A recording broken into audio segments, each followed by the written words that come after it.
हाय दोस्तों, this is Anil Kumar Gupta. For interview question में आपका स्वागत है। दोस्तों, हमेशा की तरह आज मैं फिर एक नए क्वेश्चन लेकर आपके सामने उपस्थित हूं। तो चलिए दोस्तों डिस्कस करते हैं। इससे पहले भी मैंने नोट.जेएस पर बहुत सारे इंटरव्यू क्वेश्चन बनाए हैं। साथ ही साथ लाइक कुछ एमएनसीज कंपनी लाइक एल&टी हो गया, आपका टीसीएस हो गया, कैपजेमिनी हो गया, टेक महिंद्रा हो गया। तो जो भी इन एमएनसीज के अंदर जो भी इंटरव्यू के क्वेश्चन पूछे गए नोट.जेएस से related and Java script and हम ये बोल सकते हैं कि एंगुलर फ्रेमवर्क से रिलेटेड जो भी क्वेश्चन पुटअप किए गए हैं सारे पे मैंने वीडियोज बना रखे हैं। दोस्तों, आपसे मेरा रिक्वेस्ट है कि मेरे चैनल को सब्सक्राइब, लाइक और शेयर जरूर करें, क्योंकि इन वीडियोज बनाने में बहुत मेहनत लगता है। चलिए मैं आपको दिखाता हूँ कि नोट.जेएस के कौन कौन से वीडियोज मैंने बनाए हैं जो कि आपके लिए बहुत ही बेनिफिशियल होगा। चलिए, यहाँ पे आपको कुछ नहीं सर्च करना, बस यहाँ पे सर्च ये करना है कि फॉरवर्ड इंटरव्यू क्वेश्चन। जब आप ये सर्च करेंगे तो इस चैनल पे जाएंगे। इस चैनल पे जाने के बाद आपको कुछ नहीं करना है, यहाँ पर प्ले लिस्ट पे जाइए और प्ले लिस्ट पे जाने के बाद यहाँ पे सीधे नोट.जेएस पे क्लिक कर दीजिए। नोट.जेएस का एक प्ले लिस्ट है, जहाँ पे क्लिक कर दीजिए। यहाँ पे आपको सारे वीडियोज दिख जाएंगे। देखिए, एल&टी में जो जो क्वेश्चन पुटअप किए गए हैं इस वीडियोज़ के अंदर मैंने बना रखा। कैपजेमिनी हो गया, आपका टेक महिंद्रा हो गया और टीसीएस हो गया, उससे रिलेटेड जितने भी नोट.जेएस और angular framework and Java script का जो भी आउटपुट पूछे गए हैं वो सारा मैं इन वीडियोज में मैंने कवर किया है। इवेंट लूप क्या होता है, कैसे काम करता है, आपको यदि नॉलेज चाहिए तो आप इस वीडियोज़ को देख सकते हैं। तो दोस्तों, मेरा कहना ये है कि आज मैं डिस्कस करने जा रहा हूँ top 25 Node JS interview question for fresher and experience both. तो चलिए दोस्तों हम डिस्कस करते हैं। तो सबसे पहला क्वेश्चन ये है दोस्तों कि सबसे पहला क्वेश्चन इंटरव्यूअर ये पूछता है कि भाई हम नोट.जेएस क्यों चूज करें। हमारे मार्केट में इतने सारे फ्रेमवर्क है ऑलरेडी। जावा है, आपका डॉट नेट कोर आया है जो कि बहुत ही लाइट वेटेड है। तो हम नोट.जेएस के पीछे क्यों भागे, क्या रीजन है नोट.जेएस चूज करने का। तो देखिए, अगर हम अपने वर्ड में अपने तरीके से हम बताएंगे तो इंटरव्यूअर जो होता है इतना इम्प्रेस नहीं होता है। तो जो कुछ चीज़ें होती है, जो प्री डिफाइन कुछ वर्ड होते हैं, कुछ सेंटेंस होते हैं, जिसका हेल्प लेकर अपनी बातों को हम उनके सामने एक्सप्लेन करते हैं। तो चलिए दोस्तों इस क्वेश्चन का सॉल्यूशन देखते हैं। इस क्वेश्चन का सबसे पहला सॉल्यूशन ये है दोस्तों कि नोट.जेएस पॉपुलर क्या है, what is the reason of popular of the Node JS. इसका सबसे फर्स्ट रीजन ये है दोस्तों कि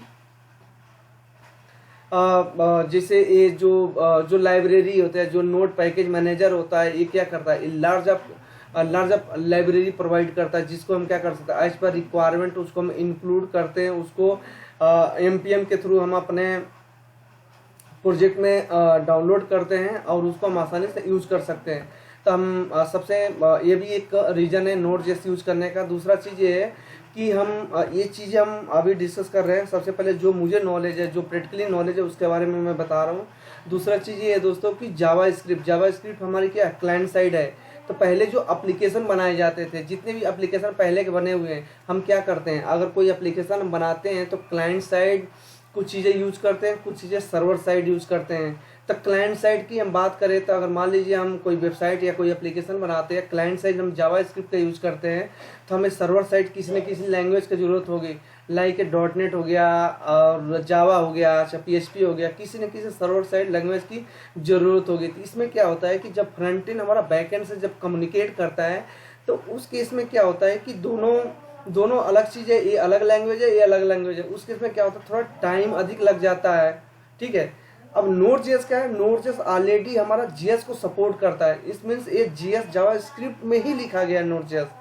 तो कहने का मतलब है, तो जब जावा स्क्रिप्ट में हम कोई भी चीज़ फ्रंट एंड बनाते हैं और कोई भी चीज़ें हम फ्रंट एंड से हम बैक एंड में ट्रांसफ़र करना चाहते हैं, तो सिंपल हम एपीआई बनाते हैं, उसको इंक्लूड करते हैं और उस एपीआई को हिट करके हम नोट.जेएस को प्रोवाइड करते हैं। और नोट.जेएस क्या करता है, उस जो भी हमारा रिक्वेस्टेड बॉडी के अंदर जो भी हमारा इनपुट आता है उस इनपुट को चेक करता है, उसके बाद जो है डेटाबेस में एंट्री करता है, या जो भी रिक्वायरमेंट होती है, जो भी टास्क होता है वो वहाँ परफॉर्म करता है। फिर बैकएंड में जब कंप्लीट हो जाता है तो वो क्या करता है कि हमारे फ्रंट एंड को ट्रांसफ़र कर देता है। इसलिए ये जो है, जो बैकएंड में हम नोट.जेएस का यूज कर रहे हैं तो इसीलिए फास्ट है। हम बैकएंड में पहले क्या जावा यूज करते थे, PHP यूज करते थे, जो कि सेम बिहेवियर के नहीं होते थे। अब यहाँ पे क्या है, फ्रंट एंड में हम अपना एंगुलर जेएस यूज कर लेते हैं, एंगुलर फ्रेमवर्क यूज कर लेते हैं, रिएक्ट जेएस यूज कर लेते हैं, ये जेएस है, ऑलरेडी जेएस है। और बैक एंड में भी हम जेएस यूज कर रहे हैं, नोड जेएस, तो जाहिर सी बात है ये फास्ट होगा ही होगा। तो यही रीजन है मार्केट में इतना ज़्यादा डिमांड है। और नोड जेएस पे सबसे बड़े कुछ ऐसे एप्लीकेशंस हैं, जैसे मान लीजिए कुछ हमारी रिक्वायरमेंट होती है, जैसे मान लीजिए वीडियो स्ट्रीमिंग या बफरिंग का कुछ टास्क है, या सॉकेट से रिलेटेड कुछ टास्क है। जैसे आप देखते होंगे क्रिकेट वगैरह होता है तो वहाँ पे देखते हैं, किसी वेबसाइट पर जाकर देखते हैं, स्कोर जब आप चेक करते हैं तो लाइव अपडेट होता रहता है। तो ये काम जो है socket.io से होता है, बट क्या करता है Node.js जो है कुछ ऐसी चीज़ें प्रोवाइड करता है जिसके हेल्प से हम उस चीज़ को बहुत फास्ट वे में हम कर सकते हैं।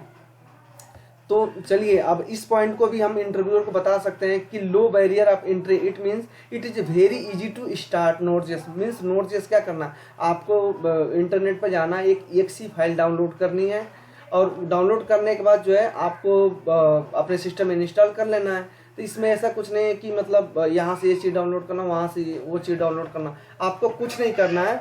सिंपल आपको अपने वेबसाइट में जाना है और यहाँ पे Node.js सर्च करना है। यहाँ से आप लिखेंगे Node.js डाउनलोड, यहाँ से आप फॉर विंडो, तो यहाँ पे आपके exe फाइल है। देखिए यहाँ पे जब आप क्लिक करेंगे तो यहाँ पे देखिए ये पूछ रहा है कि आपको किसके लिए चाहिए, 32 बिट के लिए चाहिए या 64 बिट के लिए चाहिए। तो जब आप इस पर क्लिक करेंगे तो ये जो है exe फाइल जो है आपके सिस्टम में डाउनलोड हो जाएगी। मैंने ऑलरेडी डाउनलोड कर रखा है। सेकेंड पॉइंट ये है दोस्तों कि बिग कंपनी सपोर्ट, मीन्स जो भी ये Node.js है, जो भी Node.js पर जितनी भी कंपनियां काम कर रही है, जैसे मान लीजिए आपका एरिक्सन हो गया, एल&टी हो गया, गूगल हो गया, माइक्रोसॉफ्ट हो गया, ठीक है, ये क्या कर रहे हैं, इसको सपोर्ट करें। जो भी इसका कम्युनिटी है उसको ये सपोर्ट करें, इसमें इन्वेस्ट कर रही है। तो Google investing heavily in support of Node.js. This increase the confidence level of the company in selecting Node.js framework to create application. तो ये इसको क्या कर रही है, बहुत बड़ी जितनी भी बड़ी कंपनी है उसको क्या कर रही है, इसको सपोर्ट कर रही है, इस कम्युनिटी को सपोर्ट कर रही है। ये ओपन सोर्स है। ओपन सोर्स का मतलब ये होता है कि एक ऐसा कम्युनिटी जो कि फ्री ऑफ कास्ट काम करती है। तो क्या होता है कि कभी कभी उनको सपोर्ट की ज़रूरत होती है, कोई बंदा अच्छा काम करता है तो बहुत सारी कंपनियां आगे आती हैं कि चलिए हम आपकी कम्युनिटी को सपोर्ट करते हैं, जिससे कि आपका टूल जो है काफ़ी फेमस हो। एक्सट्रीमली फास्ट, इसका मतलब ये होता है दोस्तों कि application develop in Node.js are extremely fast. इसमें जो भी एप्लीकेशन हम डेवलप करते हैं वो फास्ट होता है दोस्तों। Backend versus front end, it means one look benefit of the Node.js that we can implement the front end as well as back end in Node.js application। Means इसमें हम क्या करते हैं, GS को एज ए फ्रंट एंड भी use कर सकते हैं, एज ए बैक एंड भी हम यूज कर सकते हैं। तो इसमें क्या है, Node.js का बहुत ज़्यादा योगदान है। Wide availability, it means Node.js is wide available across in the world, increase the availability. इसका मतलब हम ये बोल सकते हैं कि Node.js कहीं भी फ्री ऑफ कास्ट है, पूरे वर्ल्ड में इस टेक्नोलॉजी का लोग यूज कर रहे हैं, क्योंकि ये बहुत ही फास्ट है। जितने भी मोबाइल एप्लीकेशन होते हैं, जो भी मोबाइल एप्लीकेशन का काम है डेवलपमेंट का, उसमें हम क्या करते हैं, फ्रंट एंड में रिएक्ट वगैरह यूज कर लेते हैं, बैक एंड में हम जो भी एपीआई बनाते हैं वो Node.js में बनाते हैं, और डेटाबेस MongoDB यूज करते हैं। कोई ज़रूरी नहीं है कि डेटाबेस MongoDB ही यूज करना है Node.js के साथ, आप MySQL भी यूज कर सकते हो। नेक्स्ट क्वेश्चन ये है दोस्तों कि what is the event driven programming in Node.js। मैं आपको बता दूं कि इवेंट ड्रिवन प्रोग्रामिंग का मतलब क्या होता है। इसका मतलब ये होता है कि it is based on the event. इसका मतलब ये होता है कि जब भी हम जावास्क्रिप्ट में कोई बटन बनाते हैं और हमारा यदि रिक्वायरमेंट है कि बटन पर क्लिक करने पे एक पॉपअप आना चाहिए, तो उस केस में हम क्या करते हैं, उस केस में हम जाते हैं, बटन बनाते हैं, बटन पर ऑन क्लिक लिखते हैं और एक सिंपल फंक्शन बनाते हैं, और उस फंक्शन के अंदर हम अलर्ट लिख देते हैं। जब बटन पर क्लिक करते हैं तो उस बटन पे उस बटन पे जब हम ऑन क्लिक लगाते हैं तो उस ऑन क्लिक पे उस फंक्शन को कॉल करते हैं। जब क्लिक करते हैं तो फंक्शन कॉल होता है और अलर्ट हो जाता है। ये क्या है, ये जो है इवेंट ड्रिवन फॉर किसके लिए, ये जावास्क्रिप्ट के लिए। तो क्या ऐसी सेम फैसिलिटी, ऐसी सेम जो प्रोग्रामिंग है क्या हमारा Node.js प्रोवाइड करता है, ऐसी सेम जो फीचर्स है क्या Node.js प्रोवाइड करता है। हमारा Node.js है सच टाइप ऑफ फीचर जो है provide by the Node.js, means ऐसा फीचर जो है हमारा Node.js भी प्रोवाइड करता है। मीन्स हम इवेंट से रिलेटेड जो भी टास्क है, जैसे मान लीजिए बटन क्लिक करना या किसी चीज़ को इनिशिएट करना, तो ऐसी भी फैसिलिटी हमारा Node.js प्रोवाइड करता है। वो हम ब्रीफ में आगे डिस्कस करेंगे कि कैसे होता है। मैं आपको थोड़ा ब्रीफ में बताता हूँ कि इसमें क्या होता है। एक इवेंट से एक मॉड्यूल होता है जो कि इवेंट इमिटर एक क्लास प्रोवाइड करता है। उस क्लास के अंदर बहुत सारे मेथड होते हैं जिसके हेल्प से हम किसी भी इवेंट को हम क्या कर सकते हैं, इनिशिएट कर सकते हैं, एराइज कर सकते हैं। ठीक है दोस्तों, तो हमारा क्वेश्चन ये है कि what is event driven programming in the Node.js। हम ये बोलेंगे कि event driven programming in the Node.js is the based on the event, mostly user like a mouse click, mouse press and etc. Event driven programming mainly used in GUI project. Event driven programming is a main loop that keep the running and listening of the event. When event is a detect a callback function and trigger, then we are using the event driven programming. Means simple line में हम वही चीज़ ये भी बताना चाह रहा है कि जहाँ कभी भी हमें इवेंट की जरूरत पड़ेगी वहाँ पे हम सिंपल Node.js का इवेंट्स मॉड्यूल को हम क्या करेंगे, इंक्लूड करेंगे। वो क्या करता है, इवेंट इमिटर क्लास प्रोवाइड करता है जो कि बहुत सारे मेथड रखते हैं जिसके हेल्प से हम क्या करते हैं, किसी भी इवेंट को हम इनिशिएट कर सकते हैं। थर्ड क्वेश्चन ये दोस्तों कि what is main advantage of the Node.js। मैं आपको बता दूं कि जितने भी ये क्वेश्चन मैं डिस्कस कर रहा हूँ as a fresher and experience both के लिए, इसमें से बहुत सारे क्वेश्चन जो है एमएनसीज में पूछे गए हैं, उसको मैं आपके सामने सही से प्रेजेंट करने की, सही से समझाने की मैं कोशिश कर रहा हूँ। तो ये भी एक क्वेश्चन पूछा जाता है कि what is a main advantage of the Node.js। भाई Node.js हम क्यों यूज करें, और भी तो फ्रेमवर्क हैं। तो हमारा इसका सही आंसर है दोस्तों की productivity, fast, asynchronous, real time application, streaming. आपको इतना सारा बोलने की जरूरत है नहीं, आपको सिर्फ ये बोलना है कि इट इज ए फास्ट, ये फास्ट है। तो इसमें आप ये बोल सकते हैं कि Node.js is very fast, it run on the Google V8 engine that compile JavaScript code into machine code. It means हम ये कह सकते हैं कि जो हमारा Node.js होता है इसलिए फास्ट है कि ये जो ये क्या करता है, हमारा जो क्रोम है, जो हमारा क्रोम ब्राउजर है, ये क्या करता है कि V8 Google V8 engine provide करता है। इस इंजन के अंदर ये इंजन क्या करता है, ये जावा स्क्रिप्ट के जो भी कोड होता है उसको क्या करता है, एग्जीक्यूट करता है और कन्वर्ट करता है मशीन कोड में, जिसको हमारा जो है Node.js इजिली जो है अंडरस्टैंड कर पाता है, इसलिए फास्ट है। सेकेंड क्वेश्चन ये दोस्तों कि रियल टाइम एप्लीकेशन, जैसे कोई real time application like chat application हो गया, गेमिंग हो गया, स्ट्रीमिंग हो गया, उसके लिए Node.js जो है ब्यूटीफुल लैंग्वेज।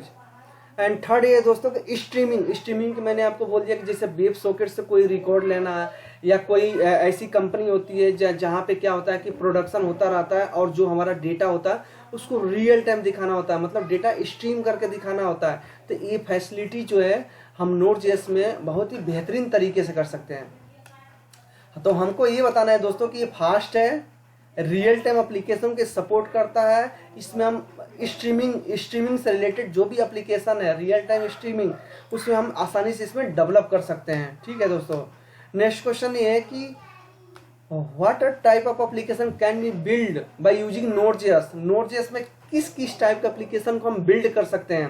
एप्लीकेशन बहुत सारे होते हैं दोस्तों, जैसे मान लीजिए आपका वेबसाइट हो गया और एक हो गया आपका डेस्कटॉप एप्लीकेशन हो गया, बहुत सारे एप्लीकेशंस होते हैं। तो इसमें किस टाइप का एप्लीकेशन हम बनाएंगे। भाई हमारे कहने का मतलब एक लाइन में है कि जो काम हम PHP में आसानी से कर सकते हैं उसी काम को हम Node.js में क्यों करें, या जो काम हमारा बहुत कम कास्ट में हो सकता है तो हम Node.js के लिए ज़्यादा पे क्यों करें। तो किस टाइप के एप्लीकेशन हम डेवलप कर सकते हैं Node.js में। ये तो सबसे पहला ऑप्शन है दोस्तों कि रियल टाइम वेब एप्लीकेशन। जो रियल टाइम वेब एप्लीकेशन है इसको हम सॉकेट के हेल्प से करते हैं, बट Node.js ऐसा फीचर प्रोवाइड करता है जो कि रियल टाइम एप्लीकेशन को क्या करता है, बहुत ही फास्ट करता है दोस्तों। सेकेंड पॉइंट है वेब एप्लीकेशन, जैसे मान लीजिए कोई फ्रंट एंड बनाना है या वेबसाइट डेवलपमेंट करना है, तो वहाँ पे हमारा कुछ API की जरूरत होती है जो कि फ्रंट एंड से कॉल होता है। तो उस केस में हम क्या करते हैं, Node.js का यूज कर सकते हैं। थर्ड पॉइंट ये दोस्तों कि पेमेंट एप्लीकेशन, जैसे मान लीजिए कोई जहाँ पे फास्ट पेमेंट करना हो, जैसे मान लीजिए पेपाल भी हमारा Node.js का ही यूज करता है। बहुत सारे हमारा पेमेंट एप्लीकेशन है, वहाँ पे हम Node.js का यूज कर सकते हैं। स्ट्रीमिंग एप्लीकेशन में गुड परफॉर्मेंस देता है Node.js। जो भी हम वीडियो स्ट्रीमिंग का जो कोई भी एप्लीकेशन हम डेवलप करते हैं तो उस केस में Node.js जो है compare then other language it is very fast. Fifth question ये दोस्तों कि why is Node.js based on the single architecture. देखिए ये क्वेश्चन बहुत इंपॉर्टेंट है, इंटरव्यूअर आपसे क्वेश्चन पूछेगा ही पूछेगा कि भाई Node.js जो है, आप बोलते हो कि Node.js सिंगल थ्रेडेड है, हम क्यों माने सिंगल थ्रेडेड है। तो मैं आपको बता दूं कि सिंगल थ्रेडेड का मतलब क्या होता है। सिंगल थ्रेडेड का मतलब ये होता है कि जैसे मान लीजिए हम कोई एप्लीकेशन है और उस एप्लीकेशन को मल्टीपल यूजर यूज करते हैं, तो उस केस में क्या होता है कि मान लीजिए 10 यूजर ने उस एप्लीकेशन को ओपन किया और 10 एप्लीकेशन में उस एप्लीकेशन को इनिशिएट किया, तो जाहिर सी बात है जब 10 यूजर जो है उस 10 एप्लीकेशन को अपने अपने मोबाइल में यूज करेंगे और एक साथ इनिशिएट करेंगे, तो हमारा Node.js के पास क्या आएगी, 10 रिक्वेस्ट आएगी। जब जाहिर सी बात है 10 रिक्वेस्ट आएगी तो Node.js क्या करता है, Node.js ये चेक करता है कि भैया कौन सा रिक्वेस्ट कम टाइम लेगा, किस रिक्वेस्ट के अंदर कौन सा जो रिक्वेस्ट आया कौन सा रिक्वेस्ट ज़्यादा टाइम लेगा। तो जो कम टाइम लेगा वो क्या करता है, उस रिक्वेस्ट को उठाता है और कॉल स्टैक में डाल देता है। कॉल स्टैक की भी बारे में मैं आपको बताऊंगा। कॉल स्टैक में डाल देता है। कॉल स्टैक क्या करता है, उसको एग्जीक्यूट करता है उस रिक्वेस्ट को और अपने वहाँ से रिमूव कर देता है। जो भी कॉल स्टैक जहाँ पे भी हम कॉल स्टैक जहाँ पर भी जावास्क्रिप्ट कोड को एग्जीक्यूट करता है, एग्जीक्यूट करने के बाद उसको वहाँ से रिमूव कर देता है। फिर सेकंड रिक्वेस्ट Node.js चेक करता है। यदि सेकंड रिक्वेस्ट उसको लगता है कि भाई ये जो रिक्वेस्ट है किसी थर्ड पार्टी किसी डेटाबेस से डेटा को फैच करने के लिए ये रिक्वेस्ट किया गया है, तो वो क्या करेगा, Node.js क्या करेगा, इसमें होता है थ्रेड पूल का कंसेप्ट होता है। वो क्या करता है, थ्रेड पूल को असाइन कर देता है। तो थ्रेड पूल क्या करता है, उसको जाता है और डेटाबेस से डेटा को लाता है। तो उसी बीच में Node.js क्या करता है कि जो तीसरा रिक्वेस्ट है फिर उस पर काम करना स्टार्ट करता है। वो देखता है कि ये भी इसमें भी टाइम कम लगेगा, तो वो क्या करता है, फिर उस टास्क को लेता है, कॉल स्टैक में डालता है, उसको एग्जीक्यूट करता है। ठीक है। फिर मान लीजिए चौथा रिक्वेस्ट वो देखा कि भैया ये जो है फाइल रीड का रिक्वेस्ट है, ये तो किसी फाइल से डेटा को फैच किया जा रहा है, तो वो क्या करेगा, उस रिक्वेस्ट को उठाएगा और थ्रेड पूल में डाल देगा।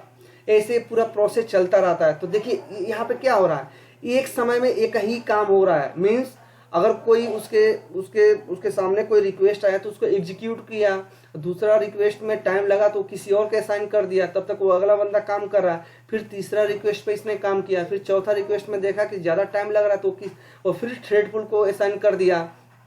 तो ऐसे जब प्रोसेस मान लीजिए जब 200 रिक्वेस्ट हमारा समाप्त होता है, तो फिर जो थ्रेड पूल को उसने रिक्वेस्ट दिया होता है, जो Node.js जो है थ्रेड पूल को जो रिक्वेस्ट दिया होता है, वो रिक्वेस्ट क्या करता है, आता है किसके अंदर आता है, इवेंट क्यू। एक होता है इवेंट क्यू, जिसके अंदर उस क्यू में आके 1 बाय 1 लग जाता है। फिर यहाँ पे आता है इवेंट लूप का कंसेप्ट आता है। इवेंट लूप ये चेक करता है, मैं आपको अभी इवेंट लूप से रिलेटेड यदि वीडियो देखना है तो मैं ऑलरेडी बना चुका हूँ। इवेंट लूप क्या करता है, इवेंट क्यू में लगातार चेक करता रहता है कि इसमें कोई टास्क है कि नहीं है। अगर वो पाता है कि हाँ इसमें टास्क है, और साथ ही साथ ये भी चेक करता है कि कॉल स्टैक एम्प्टी है कि नहीं। अगर वो पाता है कि कॉल स्टैक एम्प्टी है, तो वो क्या करता है कि वहाँ से एक टास्क उठाता है जो सबसे पहले आया होता है टास्क, उसको पिक करता है इवेंट लूप और कॉल स्टैक में डाल देता है। फिर कॉल स्टैक क्या करता है, उसको एग्जीक्यूट करता है। ऐसे पूरी प्रोसेस चलती रहती है।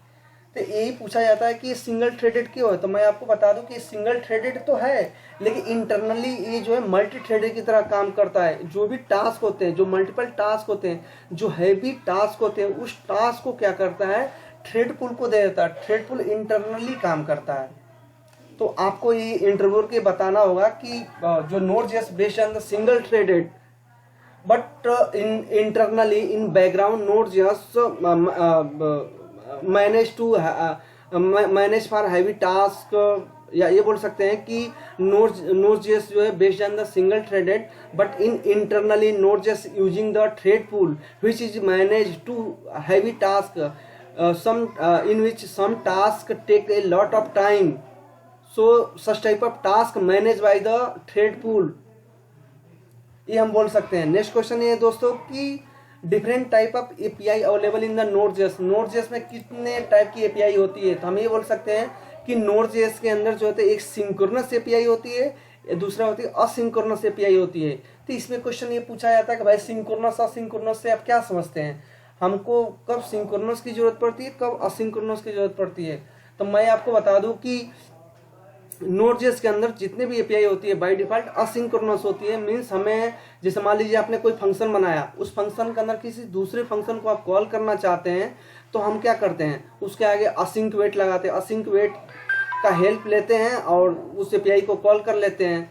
तो बाय डिफॉल्ट असिंक्रोनस ही होती है। बट कहीं कहीं पे क्या होता है कि हमें हमारी रिक्वायरमेंट होती है कि एक एपीआई की रिस्पॉन्स आने के बाद जो है दूसरी एपीआई कॉल होगी, तो उस केस में हम क्या करते हैं, सिंक्रोनस का यूज करते हैं। ठीक है दोस्तों, तो ये कहना ये चाहता है कि सिंक्रोनस में ये होता है कि these are blocking function that wait for the response.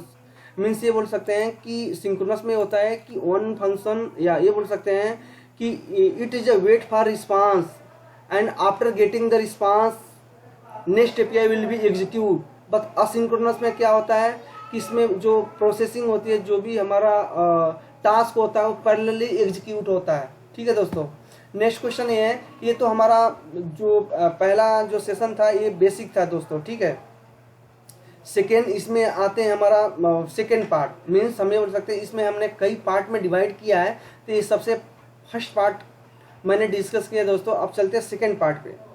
ठीक है, तो सेकेंड पार्ट पे हमारा क्वेश्चन है दोस्तों कि can we run Node JS on window environment. Yes, हम नोड.जेएस को विंडो इन्वायरमेंट में हम क्या कर सकते हैं, रन कर सकते हैं। यहाँ से जाइए आप और यहाँ से EXE फाइल डाउनलोड कीजिए। यहाँ पे जब क्लिक करेंगे तो EXE फाइल डाउनलोड होना स्टार्ट हो जाएगी। देखिए यहाँ स्टार्ट हो गई। तो यहाँ से जाइए आप EXE फाइल डाउनलोड कीजिए और उसको अपने सिस्टम में इंस्टॉल कीजिए, तो ये हमारा इंस्टॉल हो जाएगा। तो यही क्वेश्चन पूछ रहा है कि क्या can we run Node JS on window environment. Yes, it is possible to run Node JS on window environment. We can download .msi file and click double click on that file and execute that file in your system। Next question ये है दोस्तों कि what is event loop. बहुत ही बेहतरीन question है। अगर आपसे आप नोड.जेएस का इंटरव्यू देने जाते हैं तो कोई ऐसा इंटरव्यूअर नहीं होगा जो ये क्वेश्चन ना पुटअप करे। ये क्वेश्चन पूछे मतलब एकदम कंठस्थ कर लीजिए, जैसे भी समझे, चाहे 10 बार वीडियो देखिए, लेकिन इस चीज़ को समझिए कि इवेंट लूप क्या होता है, कैसे काम करता है। ये फिक्स क्वेश्चन है दोस्तों। अगर आपने सही तरीके से इसको एक्सप्लेन कर देंगे या सही तरीके से बता देंगे तो इंटरव्यूअर आपको सेलेक्ट कर लेगा। तो हमारा क्वेश्चन है कि व्हाट इज इवेंट लूप। तो मैं आपको बताता हूँ कि आप कुछ मत कीजिए, आप इसे यूट्यूब पे जाइए। ठीक है, यूट्यूब पे जाने के बाद आप जो है सर्च कीजिए फॉर इंटरव्यू क्वेश्चन।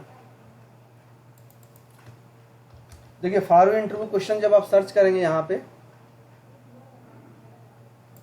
लिखेंगे फॉर इंटरव्यू क्वेश्चन और यहाँ पे जाएंगे नोड.जेएस पे। यहाँ पे जाएंगे, क्लिक करेंगे। यहाँ पे क्लिक करने के बाद जो है प्लेलिस्ट में जाइए और यहाँ पे सर्च कीजिए। ये देखिए नोड.जेएस ट्यूटोरियल पर सर्च कीजिए और देखिए how event loop work in Hindi.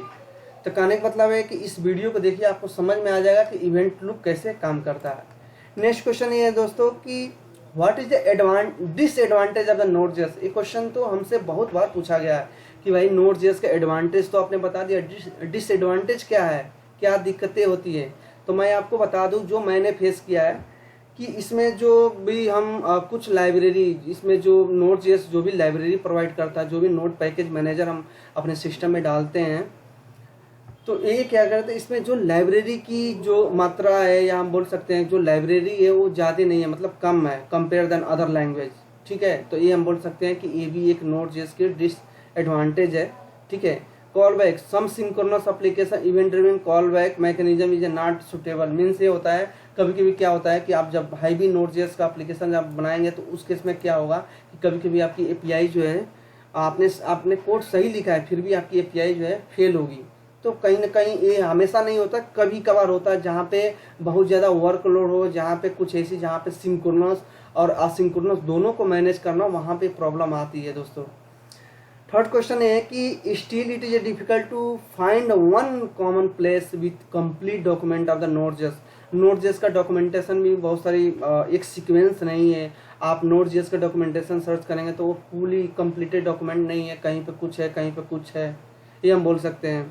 और ये भी होता है फोर्थ ये दोस्तों कि टैलेंट, इसका मतलब since Node JS is a new field is difficult to find the hire talent developer. इसका मतलब होता है कि Node.js जो है अभी मार्केट में नया है और एक अच्छा डेवलपर फाइंड करना थोड़ा Node.js में मुश्किल है, क्योंकि इसके इतने सारे फीचर्स हैं, इतने सारी चीज़ें हैं कि इसको सीखने में थोड़ा टाइम लगता है। तो आपको कुछ नहीं बताता है, डिसएडवांटेज में बस ये बोल देना है कि Node.js does not have a large number of library, ये बोलना है। दूसरा ये बोलना है कि during execution during the API call sometime API are failed in that scenario, suppose you want to manage the synchronous and asynchronous both scenario, in such cases you can see some API will be failed, ये हम बोल सकते हैं। Last question ये है दोस्तों कि how can handle the blocking input output operation in the Node.js के अंदर जो है इनपुट आउटपुट जो ऑपरेशन होता है उसको हम कैसे मैनेज करते हैं। तो ये है दोस्तों कि ये है कि Node.js we can use the asynchronous call and handle the input output operation in synchronous main thread programming not waiting input output operation finish. इसका मतलब है कि ये कहना चाहता है कि जो Node.js के अंदर इनपुट आउटपुट जो ऑपरेशन है दोस्तों उसको हम असिंक्रोनसली मैनेज कर सकते हैं इसमें। और मैंने आपको बताया था कि इसमें इवेंट लूप होता है, थ्रेड पूल होता है, तो सारे के सारे जो है काम आते हैं इनपुट आउटपुट ऑपरेशन को मैनेज करने में, ये काम आते हैं। ठीक है, नेक्स्ट क्वेश्चन ये है दोस्तों कि what is the difference between asynchronous and non blocking. ये तो क्वेश्चन हमसे पूछा गया था, IBM में क्वेश्चन मैंने इंटरव्यू दिया था, तो एक क्वेश्चन इंटरव्यू पूछा था, साथ ही साथ उसने बोला था कि प्रैक्टिकली एग्जांपल देकर आप बताइए। देखिए, asynchronous and non blocking look very similar nature but suitable different in both. देखो, सबसे पहला है कि असिंक्रोनस मीन्स होता है कि API will return immediately after calling it. जब हम कभी भी कोई भी एसिंक्रोनस API होती है तो जब हम उसको कॉल करते हैं तो क्या करता है, इमीडिएट रिटर्न करती है। ठीक है, किसी का वेट नहीं करती है। बट नॉन ब्लॉकिंग में क्या होता है, it means if our API can not be complete the work it will be return error immediately. तो कहने का मतलब है कि इसमें क्या होता है, इसमें आपने API को कॉल किया, ठीक है, API कॉल किया, फिर उसके बाद इमीडिएट जो है उसका रिस्पॉन्स दे देगा। इसमें क्या होता है कि आपने API कॉल किया, अगर वो काम जो है कंप्लीट नहीं हुआ, can not be complete the work, ये क्या करेगा, तुरंत एरर रिटर्न करेगा। बट इसमें ऐसा नहीं है, ये इसे काम कंप्लीट हो या ना हो, ये तुरंत आपको जो भी रिजल्ट होगा उठाकर दे देगा। बट ये क्या करेगा, ये जो है वेट करेगा, भैया काम कंप्लीट होना चाहिए।